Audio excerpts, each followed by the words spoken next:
Hey guys, KingBar06 here, and we are back with another versus battle video. As I said, we are doing Naruto versus Shinki. So before we get into the meat of the video, or the most important points of the video, I do want to establish the jutsus that Naruto and Shinki should both be able to do, since or at least the version Naruto we're using is the tuning exams Naruto. If you guys didn't remember from my previous videos and or my Discord server, for those of you viewing this video who are in my Discord server, so they should both be able to use the substitution jutsu. They should both be able to use the clone jutsu, like the illusion. That one might be a little iffy. I don't know if people in this Ninja in the Sand Village know that jutsu. However, there is Shinki can use Iron Sand clones, which I'll talk about later. They should both be able to use the transformation jutsu, and then I'm not sure about Shinki, but I know at least Naruto knows the basics of using ninja weapons such as shuriken and kunai. So now that we have that settled, let's get into the actual video itself. So we're going to be talking about all of Naruto's abilities. So Naruto's abilities involve the multi-shadow clone jutsu. That's what he can use. He can use the sexy jutsu. He can use the what's it called? He can summon Kuruma's chakra at one point in the tuning exams. Like he did against Neji. He when his chakra points were blocked off, that's what he did. He summoned Kuruma's chakra and one-shotted Neji, essentially. He can do the summoning jutsu, and he can summon Gababunta. And then with the summoning jutsu, he can, if the summoning such as Gababunta allows it, he can transform that summoning into something else. For example, against Gaara, he transformed it again into the Nine Tails, or Kuruma.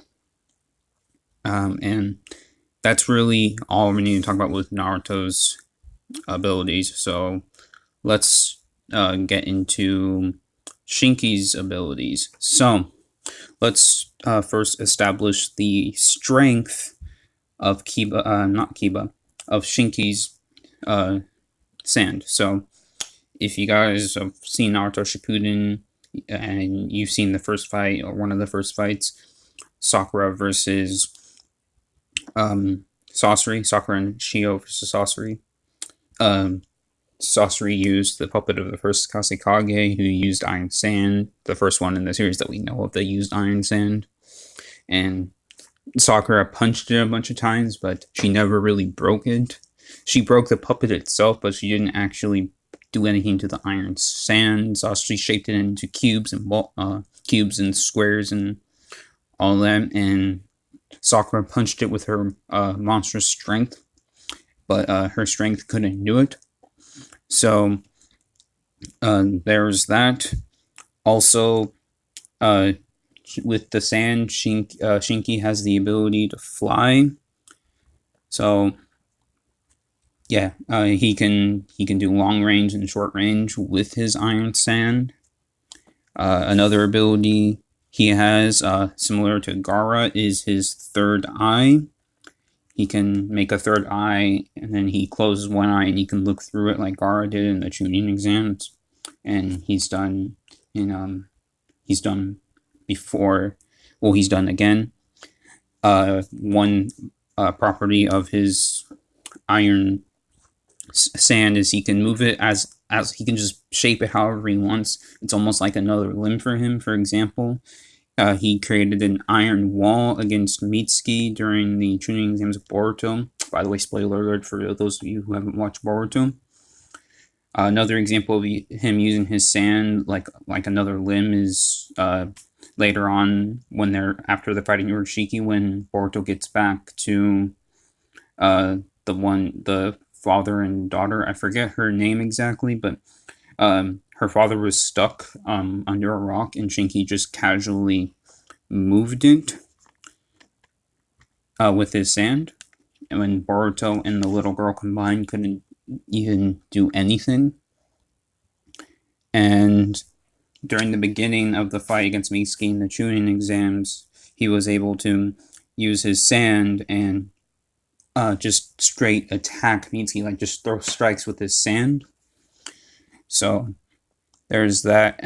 He can also make the Iron Sand clone. He did that against Mitsuki when Mitsuki tried to attack him. He attacked an Iron Sand clone instead.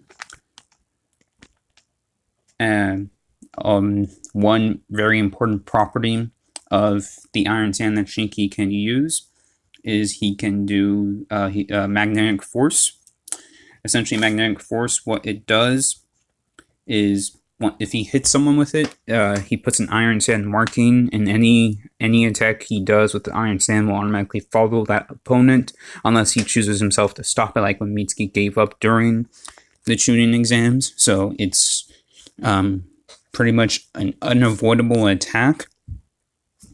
And another thing, one more move he has, which he has only used once, is Seeker Black Iron. It's a puppet that he has that he can use, like Konkoro, but yeah, Konkoro taught him some puppet jutsu. It's basically it bites the opponent with a puppet and it seals them. It sealed Urashiki for a few moments. On a regular person, it'll probably seal them for quite a bit of time, from based on how long Urashiki was sealed. Yeah, it would seal anyone else for a significantly more time. And now let's talk about his general weakness, or the weakness of his Iron Sand. His Iron Sand is weak to lightning, but so against Mitsuki used lightning style, snake lightning.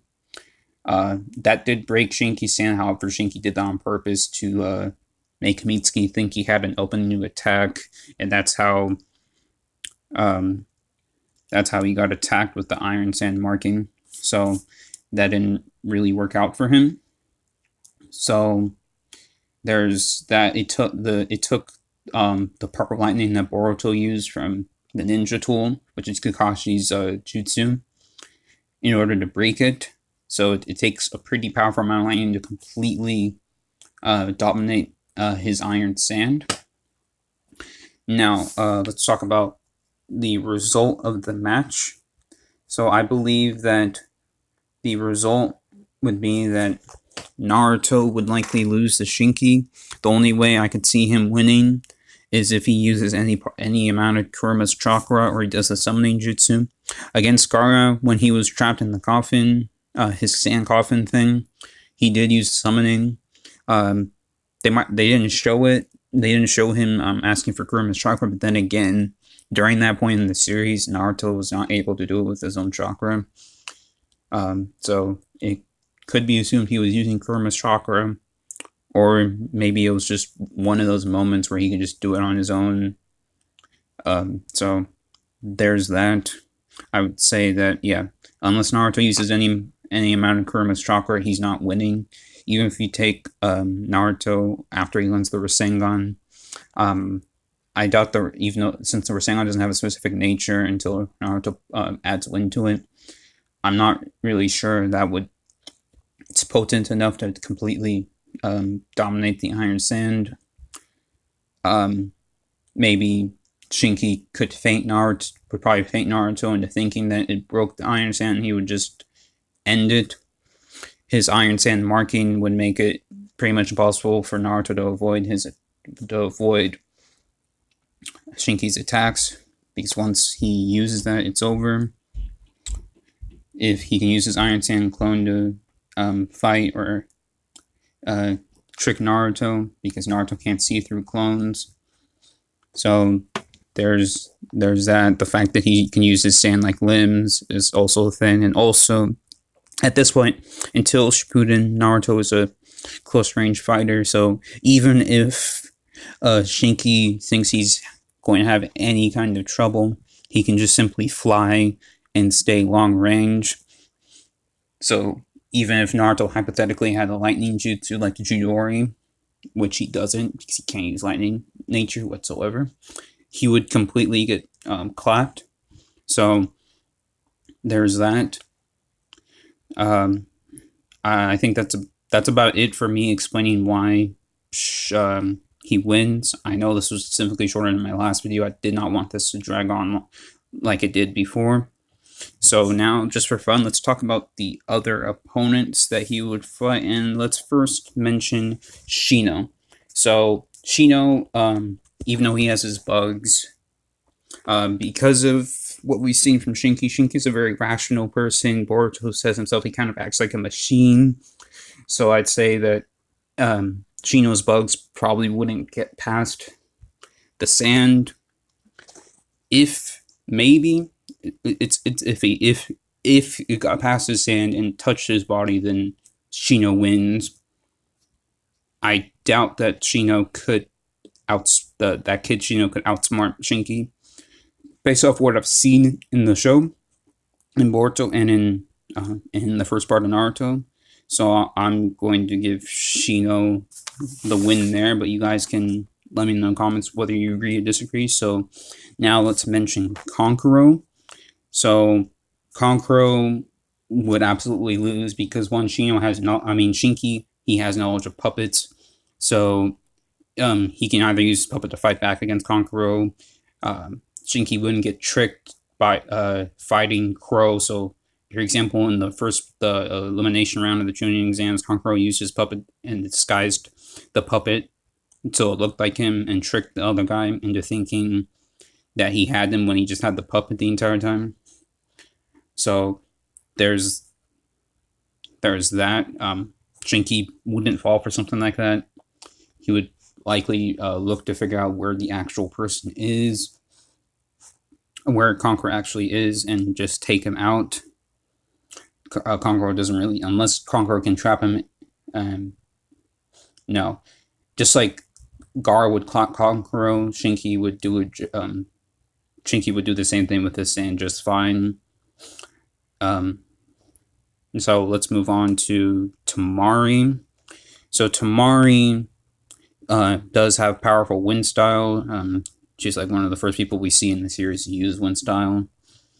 She would absolutely get demolished because she might be able to slow Shinki down with his sand, but she's not actually going to do any damage because Shinki would, sorry about the cough, Shinki would just get his sand back, and then start fighting. So Shinki would just like low, like maybe mid difficulty, would clap Temari. By the way, for all these characters, I'm talking about tuning the same era. It's the tuning exams part 1. I want that to be clear in case I wasn't already clear.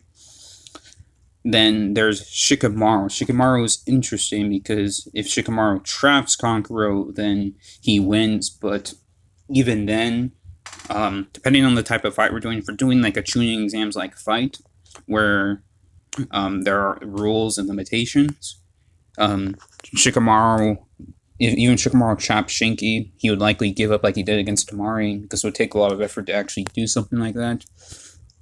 Plus, Shinki does have knowledge of everyone in the Leaf Village. He would know about how the Shadow Paralysis Jutsu works. So I doubt that it would be very easy for Shikamaru to do that. It would take him probably more of an effort to do it against Shinki than it would to do against Temari. Then again, Temari had knowledge of the Shadow Paralysis Jutsu, but then again, she didn't know that an overcast or actual shadow can extend the range of the jutsu. So there's that. Now, this next one, we're going to talk about Neji here, and honestly, Neji, even though Neji probably has superior taijutsu to Shinki, I don't think he would win because If he does 64 palms, Shinki can just block it with his sand. Even if that weren't the case, again, Shinki can just fly, use long range, because since he has knowledge of the leaf, he probably has at least some knowledge of the Hyuga clan, and knows that the Hyuga are taijutsu specialists, so he would just keep back. And you, even if we weren't to make the assumption that he knew about that clan specifically, then he would be able to understand throughout the fight that Neji would just be using taijutsu the entire time.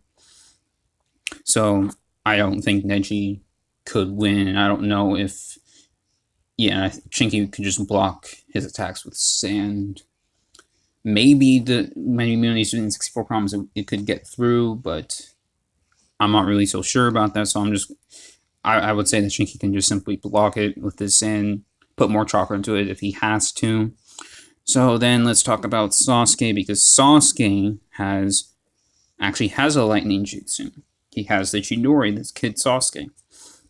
I'm going to say that even though he has the lightning, I do not think the kid Sasuke's Chidori is stronger than adult Sasuke's purple lightning technique, for obvious reasons. One, at that point, Sasuke doesn't have much chakra to really do enough damage, because the amount of damage that Chidori would do would depend on how much chakra he has, more or less.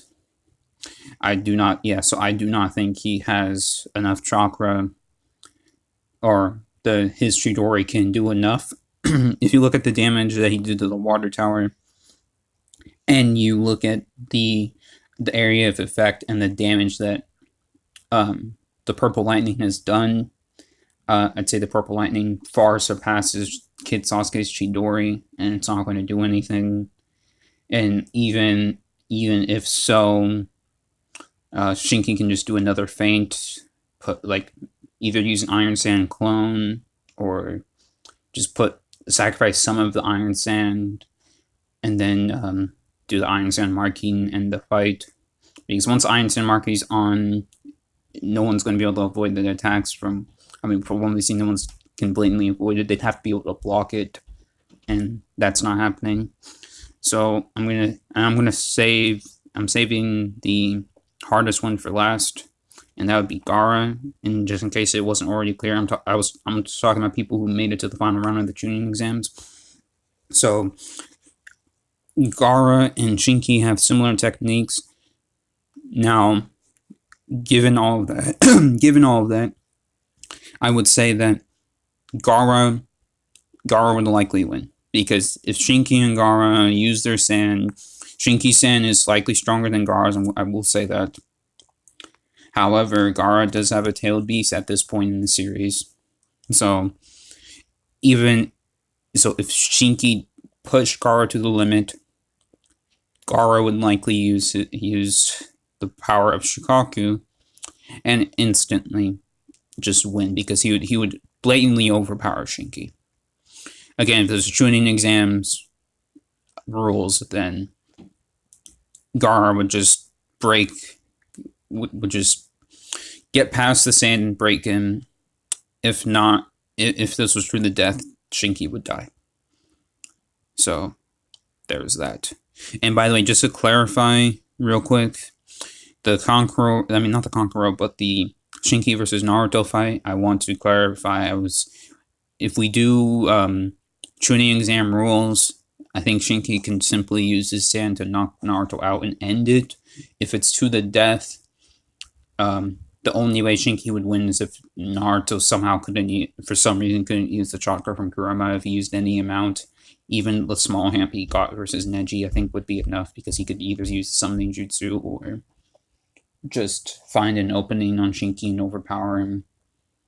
So, especially if he went like the red eyes, he would completely clap Shinki, considering Naruto completely almost killed Haku. He would have killed Haku if the master didn't come off, and Haku is stronger than Zabuza, and Zabuza is relative to Kakashi. So there's that. I don't think Shinki has strength close to Part 1 Kakashi. whatsoever. So to conclude this, as I said, Shinki beats Naruto for doing the Chunin exam settings to the death, unless Kuruma's chakra is restricted. Naruto would absolutely clap. And also, some of you might think, okay, Naruto only summoned Kuruma's chakra during the Chunin exams because he was kind of out of chakra when Neji hit him the 64 palms, and it reminded him of the training. Because of how resilient Naruto is, a similar situation could happen where he can actually run out of his own chakra. Either that, or he can think, okay, my power won't be enough, let me summon Kuruma's chakra instead. He wouldn't actually think Kuruma, he would think the Nine Tails, but I call him Kuruma because he has a name. So there's that. If he gets any amount of his chakra, I think it's over. Small amp is arguable, but if he gets the red eyes, it's just no. And One Tail Cloak, it's not even a question. It's over. So thank you guys for tuning into the video. Let me know what versus battles you want next, because as of now I don't have any specific ideas. I was kind of thinking of doing a Class 1A tournament style thing where I randomly organize them into a tournament bracket, and I just discuss who wins and why. Similar thing for the tuning exams, like that elimination round. I'd randomize it, and we can discuss what would happen and why. I can do out-of-verse fights, so 2 characters from different verses. In the description, I'm going to put a link to a Google Doc that I made. And this Google Doc has a list of all the different anime that I've seen. So if you guys have any topics or anything for any of those anime that's on the list, then let me know. Otherwise, I will see you guys in the next video. The next video should be a character design video because I recently finished one. Be sure to check out my Discord. Be sure to check me out on Twitter. Like I said, I'm very active on the Discord server. If anyone's talking there, I will respond as soon as I can. So, for now, I'll see you guys later.